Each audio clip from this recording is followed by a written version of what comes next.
ঝিকি Mickey পুকুরি সব একসঙ্গে খাচ্ছে। আর ওইখানে লালি খাচ্ছে, দুঃখী খাচ্ছে। লালি খাওয়া হয়ে গেল?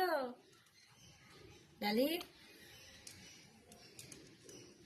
লালি মনে হচ্ছে জল খাবে। জল খাচ্ছে লালি।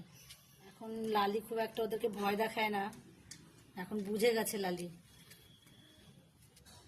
আর বাচ্চাগুলোর এখন সাহস হয়ে গেছে, এখন সবার কাছেই যায়, কাছে চলে যায় আর কি। কি হলো? বাগানে ঢুকছে আবার দেখি। লালি তোমার জল খাওয়া হয়েছে? বলে চলে আসো, মুখে অত আওয়াজ করতে হবে না। ও মিকি আওয়াজ করছে মুখ থেকে,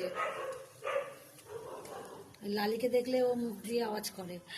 আচ্ছা, তোমার মাথায় তো ক্যাট ফুট রয়েছে, মুখে আওয়াজ করছে মিকি। এদিকে চলে আসো, দেখেন আওয়াজ করছে। হয়তো ওরা কেউ খাচ্ছিল, মিকি ঝিকি আর পুকুরি, ওদের মুখের থেকে ক্যাটফুটটা ওর মাথায় চলে গেছে। এই যে মাথার উপরে ক্যাটফুট। পুকুরি এবার জল খাচ্ছে, ওই লালি ওখানে বসে আছে। দুঃখীর খাওয়া হয়ে গেছে, ওই যে দুঃখী চেয়ারের উপর উঠে গেল। পুকুরি তোমার জল খাওয়া হয়ে গেল? হ্যাঁ ও পুকুরি, পুকুরি ও পুকুরি, তোমার বাচ্চাগুলোর তখন দেখছি ভালোই রাগ হয়েছে। তোমাকে এখন আর রাগ দেখাতে হচ্ছে না লালিকে, এখন তো মিকি তো রাগ দেখিয়ে দিচ্ছে লালিকে। ওই যে পটল আবার পাঁচিল থেকে নামলো, ওই যে পটল এবার খাবার খাবে মনে হচ্ছে। মিকি মিকি আবার ওই বাটিতে গিয়ে খাচ্ছে আবার খাবার।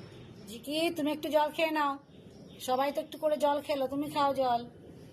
পুকুরি কিছু বলবে তুমি?